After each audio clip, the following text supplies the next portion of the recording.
Warahmatullahi wabarakatuh. Perkenalkan, saya Nur Naimah, NIM 72 dari kelompok 3 statistika B. Sebenarnya kami itu bertiga karena ada suatu kendala, akhirnya saya misah sendiri, tapi tetap satu kelompok. Kali ini saya akan menjelaskan uji non parametrik, yaitu uji chi kuadrat atau chi kuadrat dan uji Kolmogorov-Smirnov. Yang pertama kita akan belajar tentang uji chi kuadrat. Uji ini itu berfungsi untuk menguji perbedaan proporsi populasi, yaitu antara data yang diamati dan data yang diharapkan atau E1. Langkah-langkah pengujian yang pertama itu kita harus menentukan N dan K. N itu jumlah kasus yang diteliti, sedangkan K itu kategori, berapa banyak kategorinya. Kemudian yang kedua menentukan HO dan derajat kebebasan. Yang ketiga menentukan I1 atau frekuensi yang diharapkan berdasarkan H0. Ada aturannya, kalau seumpama K-nya itu sama dengan 2, maka frekuensi yang diharapkan itu minimal 5. Sedangkan kalau K-nya lebih dari 2, itu seandainya E-nya itu sama dengan 5, itu tidak boleh 20% lebih dari 20% dari jumlah N. Kemudian menentukan harga X kuadrat atau nilai chi kuadrat dan X tabel atau chi tabelnya. Untuk rumusnya itu yaitu X kuadrat sama dengan sigma I1 sampai K OI atau frekuensi data yang diamati dikurangi frekuensi yang diharapkan pangkat 2 dibagi frekuensi yang diharapkan. Kemudian yang terakhir yaitu menarik kesimpulan. Menarik kesimpulan dengan cara jika X pangkat 2 hitungnya itu lebih dari X pangkat 2 tabelnya, maka H0 ditolak. Jika X pangkat 2 hitungnya itu kurang dari atau sama dengan X pangkat 2 tabel, maka H1 diterima. Kemudian untuk contoh soalnya,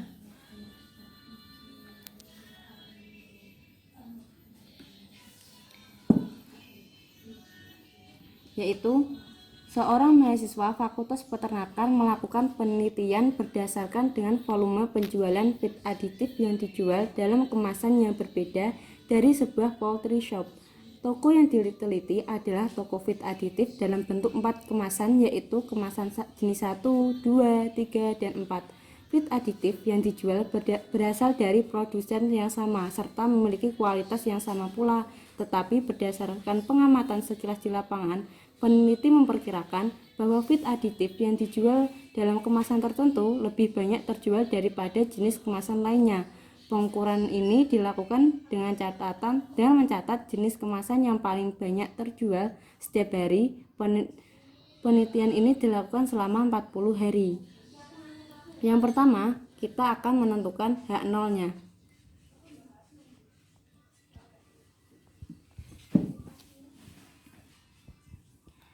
Yang pertama, kita menentukan H0-nya. H0-nya itu antara kemasan jenis 1, 2, 3, dan 4 itu penjualannya sama. Sedangkan H1-nya itu paling sedikit ada pasangan jenis kemasan yang berbeda itu tidak sama penjualannya. Terus kita menentukan derajat kebebasan atau alfanya itu ini derajat taraf signifikansinya 0,1. Untuk mempermudah pengerjaan, kita bisa menggunakan tabel dalam mengerjakan uji chi kuadrat.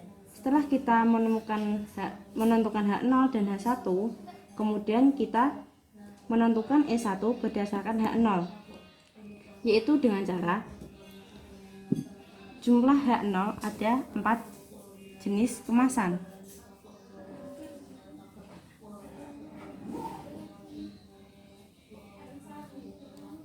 Kemudian 4 ini digunakan untuk membagi jumlah n, sehingga E, I atau frekuensi yang diharapkan itu rumusnya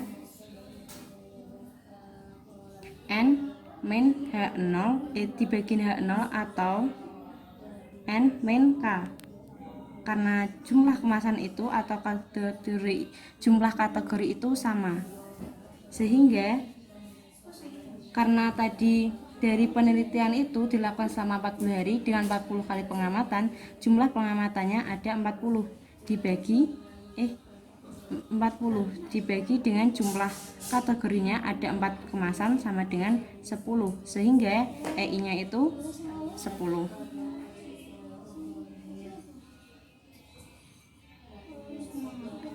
Kemudian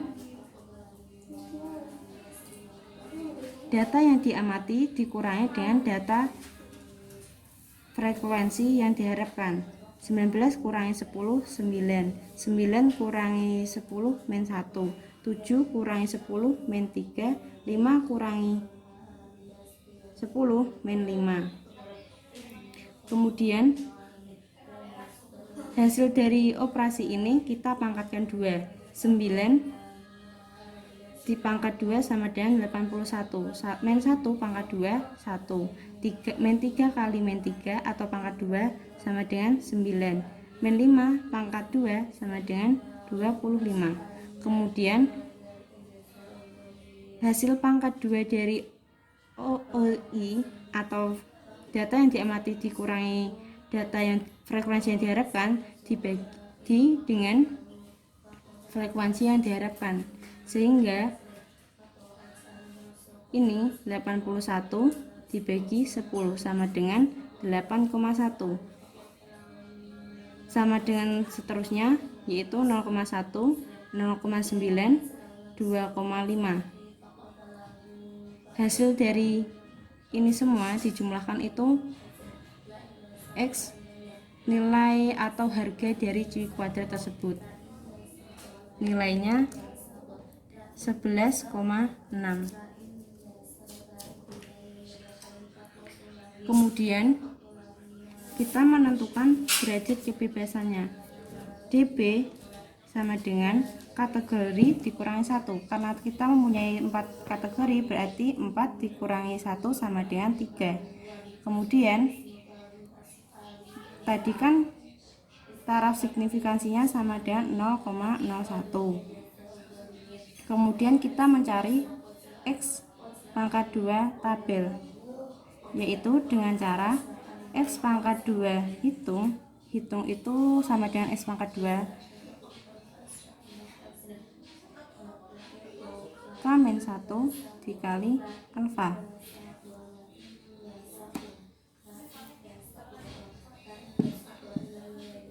Sebelas koma enam 3 0,1.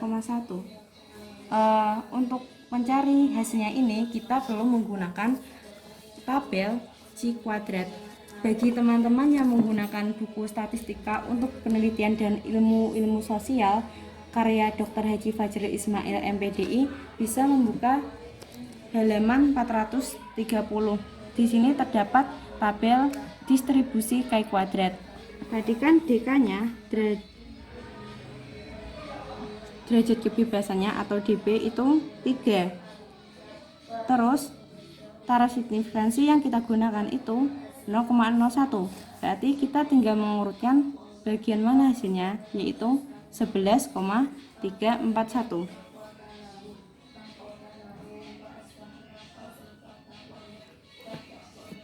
Kemudian kita membandingkan untuk mengambil kesimpulan.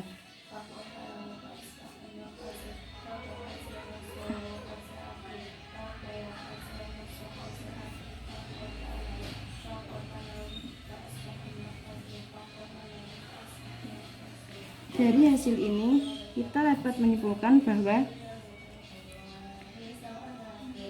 X pangkat 2 hitungnya itu lebih banyak dari X pangkat 2 tabelnya, sehingga kesimpulannya H0 ditolak.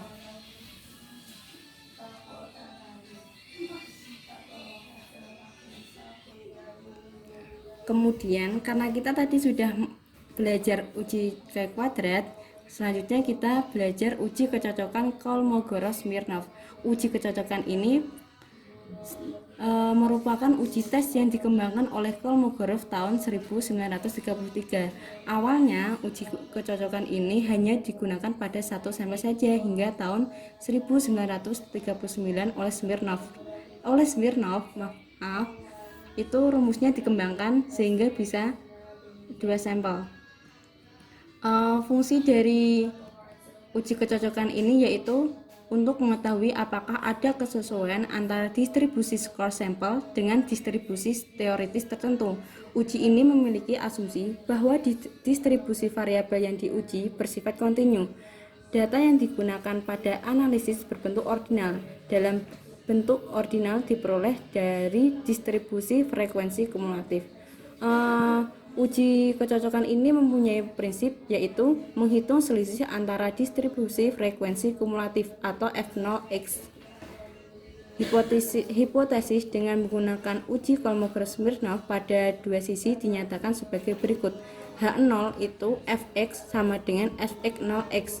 H1 Fx tidak sama dengan F0x. Dan uji ini mempunyai dua uji pihak, yaitu uji pihak kiri dan uji pihak kanan. Pada uji pihak kiri itu ada H0 Fx kurang dari kurang dari F0x. Sedangkan H1 nya itu kebalikannya, yaitu Fx lebih dari F0x. Sedangkan pada uji pihak kanan itu kebalikan dari uji pihak kiri, yaitu H0 Fx-nya lebih dari F0x-nya, sedangkan H1-nya Fx kurang dari F1x-nya. Untuk selisih antara frekuensi kumulatif dan fungsi distributif kumulatif teoritis yaitu Snx disebut defisiensi maksimum. Untuk lebih jelasnya kita ke langkah-langkahnya. Yang pertama, kita harus menentukan hipotesis dan derajat signifikansinya atau taraf signifikansi. Yang kedua, menyusun data dari yang terkecil sampai terbesar, kemudian mencari nilai rata dan standar defisiensi. Yang ketiga, menggunakan tabel bantu untuk mencari harga D. Itu sama seperti kayak tadi C kuadrat menggunakan tabel. Kemudian mencari harga D tabel dengan menggunakan tabel Kolmogorov-Smirnov berdasarkan jumlah N. Menarik kesimpulan dengan cara membandingkan antara harga dihitung dan D tabel. H0 diterima apabila harga dihitung itu kurang dari harga D tabel. Kita langsung ke contohnya, yaitu seorang mahasiswa Fakultas Peternakan melakukan penelitian yang berkaitan dengan keinginan bentuk sapi perah menurut skala usaha tertentu. Peternak yang diteliti ada 10 orang, sedangkan skala usaha yang menjadi pilihan mereka terdiri dari kurang dari atau sama dengan 2, 3-4 ekor, 5-6 ekor, 7-8 ekor, dan terakhir lebih dari 8 ekor. Masing-masing skala usaha berturut-turut diberi ranking 1, 2, 3, 4, dan 5. Peneliti menduga akan ada perbedaan dalam pemilihan skala usaha karena berkaitan dengan ketersediaan modal dan tenaga serta efisiensi usaha. Yang pertama, kita harus menentukan H0. H0-nya itu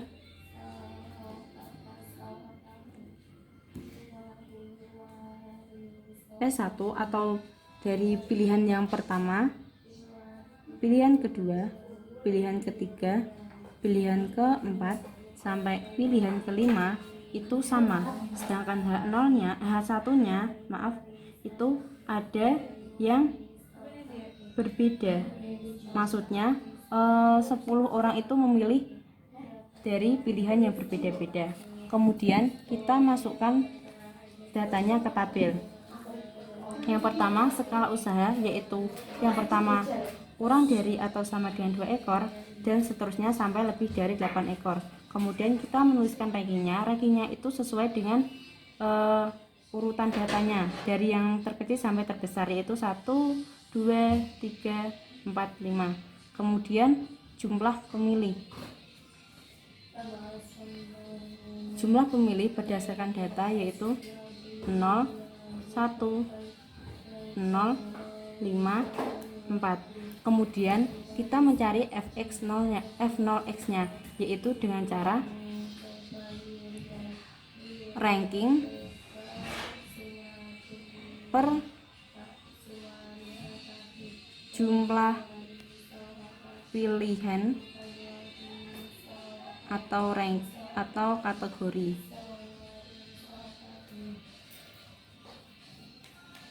Untuk f(x) pertama, f0x-nya yaitu 1/5 karena ini ada 5 kategori.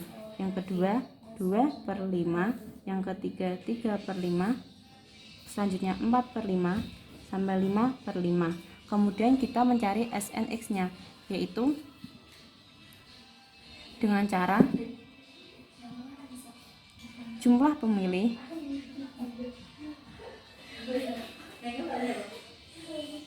dibagi jumlah datanya. Data seluruh pemilih.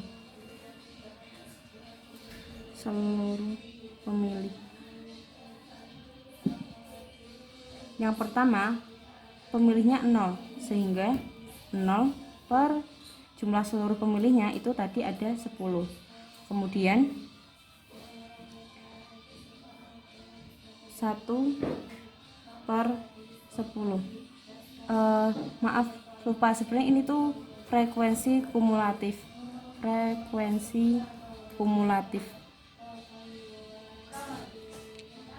Jadi ini 0/10. Kemudian 0 tambah 1, 1/10. Kemudian 1 tambah 0, 1 dibagi 10 lagi.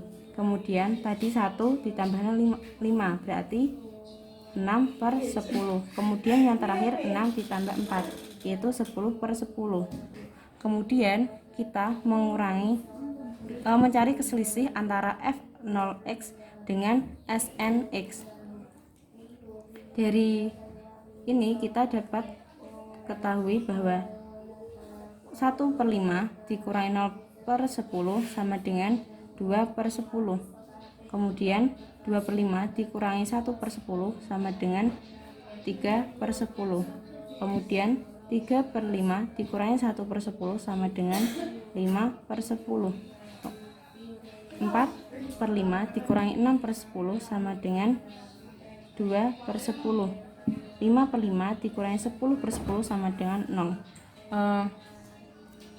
Dari ini kita bisa mencari D-nya, defisiasi maksimum. Defisiasi maksimum kita ambil yang paling banyak. Dari sekian hasil operasi ini yang paling banyak adalah ini, yaitu 0,5. Bawahnya itu 0,2. Bawahnya lagi 0,3. Yang ini 0,2. Yang ini 0. Jadi ini yang paling banyak. Jadi kita tahu bahwa defisiensinya itu 0,5. Kemudian kita telah menemukan D sama dengan 0,5 atau defisiasi maksimumnya. Kemudian berdasarkan tabel ini N-nya itu bernilai 5. Kemudian kita menggunakan taraf signifikansinya yaitu 0,01. Dari ini kita bisa mencari di tabelnya, yaitu dengan cara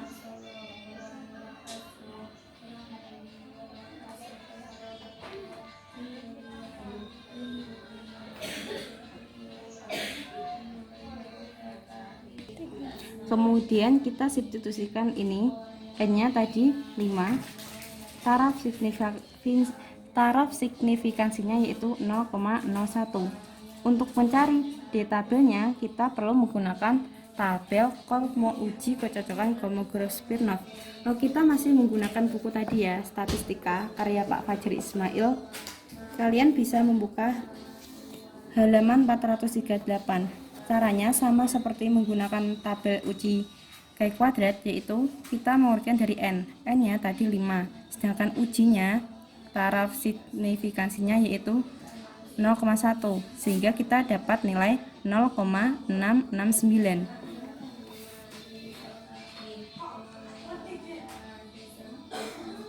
Kemudian kita membandingkan nilai D-nya dengan D tabel, atau ini bisa disebut dengan digit 0,5 dan 0,669.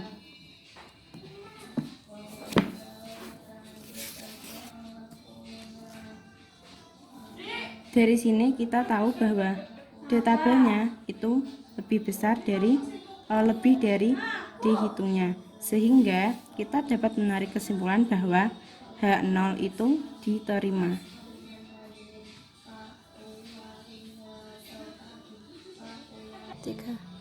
Itu sekian dari saya, kurang lebihnya saya mohon maaf. Bagi teman-teman yang punya kritik, saran, dan pertanyaan bisa kalian berkomentar di bawah. Terus jangan lupa dicantumkan NIM-nya ya, soalnya nanti kalau nggak ada NIM-nya nggak masuk nilai. Terus juga yang kalau seumpama ada salah itu jangan lupa kita saling mengingatkan. Terima kasih. Wassalamualaikum warahmatullahi wabarakatuh.